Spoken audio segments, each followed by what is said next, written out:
진행은 제가 하겠습니다. 이준석 의원님 질의하십시오. 예, 개혁신당 화성시을 이준석입니다. 제가 원래 동료 의원님들에 대해 가지고 이런 뭐 의정활동에서 지적하고 비판하는 걸 최소화하려고 하는데 오늘 좀 안타깝습니다. 우리 국민의힘 소속 과방위 동료 의원들께서 오늘 과방위 전체의 의정활동이 아닌 다른 사유로 불참하신 것은 좀 안타깝고요.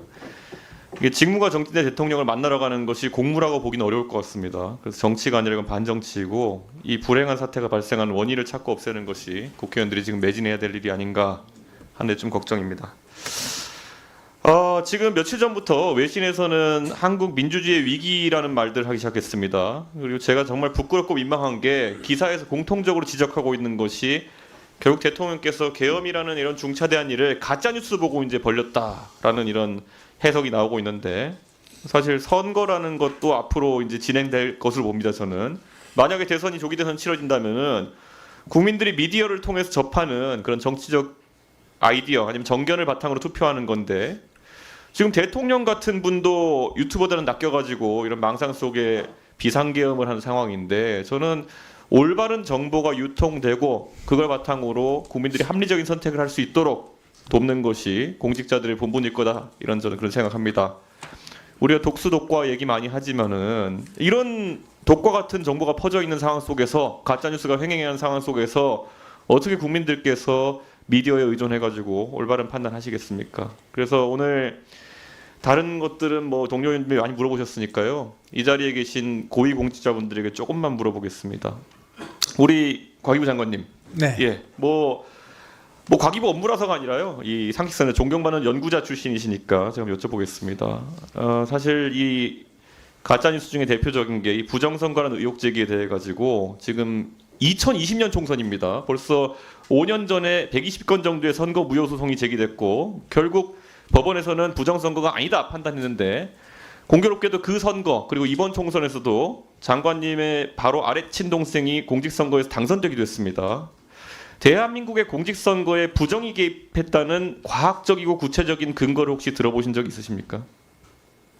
네, 일부에서는 또 그런 주장을 하는 것도 들어본 적이 있습니다. 근데 뭐 주장이야 다 할 수 있다고 좀 봅니다. 그런데 아무래도 그런 주장을 읽어보셨을 때 통계적으로나 과학적으로나 아니면 절차적으로 근거가 있다는 판단이 드시는 주장이 있었습니까? 뭐 어떤 통계 학자는 아주 유명한 분인데 또 그런 주장을 하신 것을 제가 한번 들어본 적은 있습니다. 예, 저는 이런 주장에 대해 가지고 정말 공직자들부터 대한민국 선거 시스템, 국가 운영되는 시스템에 대해서 신뢰를 보여주지 않으시면은 국민들의 불안이 더 커질 것이다 이렇게 봅니다. 우리가 통계를 보고 의심할 수도 있지만은 공직자라면은 공직자들이 어떻게 일을 처리하는지 그런 방식들을 알고 있다면은 불가능한 일이다라는 것을 오히려 국민들에게 정치적 유불리와 관계없이 힘을 주어 얘기할 때 이런 의혹이 근절된다 이렇게 생각합니다. 그럼 장관님 말고요. 그럼 우리 차관님들 한번 여쭤보겠습니다. 예, 다들 여러 정권을 거쳐가지고 정권과 관계없이 이 자리까지 올려오셨을 때고 고위 공무원으로서 이창윤 차관님 혹시 부정선거가 있었다는 것에 대한 근거를 들어보신 적 있습니까? 개인적으로 근거에 대한 말씀은 들어본 적은 없습니다. 그리고 예. 저는 개인적으로는 공무원을 비롯한 전체 우리나라의 시민 의식이 투명해졌다라는 부분에 있어서는 사실 확실하게 생각을 하고 있습니다. 예, 혹시 강도현 차관님 생각 어떠십니까? 동일합니다. 예. 유광준 본부장님은요? 예, 저도 마찬가지입니다.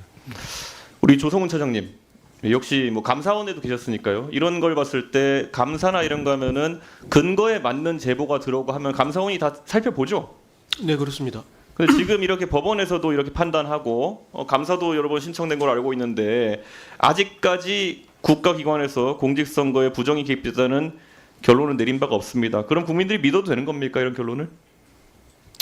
뭐 정부 기관에서 그렇게 판단을 했다 그러면은 뭐 국민들께서도 신뢰를 해야 되겠습니까? 예, 그래서 오늘 제가 사실 말씀드리고 싶은 건요. 제가 최근에 기사를 하나 읽었는데 충격적이었던 게 작년 11월에 났던 기사인데 기재부에 이제 행시 통과해가지고 3년 차 된 공무원들, 그러니까 64회 사무관들이 25명인데 그 중에 5명이 벌써 공직을 그만뒀다고 합니다. 이게 다 여기 계신 분들 보면은 38회, 뭐 37회 이렇게 분들인데 다들 그때 3년차 정도 되면 청운의 꿈을 안고 전부 다 국가를 위해서 헌신하고 봉사하겠다는 생각으로 근무해야 될 초급 사무관들 중에서 25명 중 그것도 기재부에 5명이 그만두었다. 사실 이거는 공직 사회가 지금 돌아가는 것에 대해서 나중에 우리나라의 기둥이 돼야 될 전문 공무원부터 혼란스러워하는 것이 아닌가 이렇게 생각하는데요. 저도 젊은 그런 사무관이나 이런 공무원들과 얘기해 보면요 그런 말 하더라고요. 의원님 요즘 국회 가서 활동해 보셔 아시겠지만은 선배 공무원들이 가셔가지고 뭐 하실 말씀 다 못 하시고 정치인한테 혼나고 대통령한테는 또 할 말 했다가 또 역으로 공격당하고 이런 걸 보면서 저희가 청운의 꿈이라는 것을 계속 가져가야겠습니까라고 저한테 오히려 반문하더라고요. 물론 저희 정치인도 반성해야 할 부분이 있다면 하겠지만은 저는 그 지금 초급 사무관이나 이런 분들에게는 아마 지금 다 차관급에 올라오신 분들 이 대선배일 거고 어쩌면은 저분들처럼 돼야겠다는 생각으로 지금까지 열심히 근무했을 텐데요. 요즘은 좀 다른 생각들을 하고 있는 것 같습니다. 그래서 이런 국가적 의혹이나 이런 거에 대처하는 데 있어서도요. 조금은 강단 있는 모습을 보여주시길 그렇게 좀 부탁드리겠습니다. 예, 이거는 제가 진짜 부탁드리는 겁니다. 왜냐하면 지금 이 대한민국 혼란이라고 하는 건요. 각자의 위치에서 각자 역할을 해야 되는 것인데요. 저도 역할하겠지만은 고위 공무원으로서 역할을 해주셔야 된다고 생각합니다. 그리고 조성호 차장님 이거 아까도 질문이 나왔지만은 김태규 직무대행 거취에 대해 가지고 사실 국민들이 혼란스러울 것 같습니다. 뭐 사퇴 표명하시고 수리 안 되고 이런 건 알겠는데요. 지금 통상적인 보고나 이런 건 정상적으로 이루어지고 있습니까? 네, 그렇습니다. 그리고 지금 이제 그 의료적인 상황이 일시적인 거라고 저희가 이해하면 되겠습니까? 예, 그렇습니다. 그런데 헌재에서 이제 선입선출 원칙을 적용하는 게 아니라 탄핵 심판 먼저 하겠다고 이제 하면서 대통령 탄핵 먼저 하겠다고 하면서 이준숙 방통위원장은 사실상 복귀 불가능해졌다 이렇게 보는 게 맞습니까?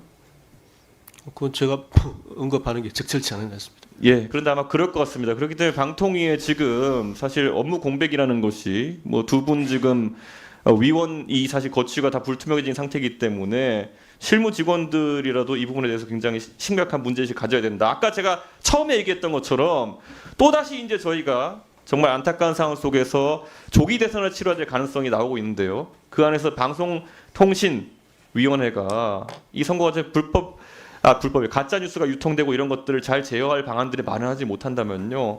아까 말씀드린 독수 국가입니다.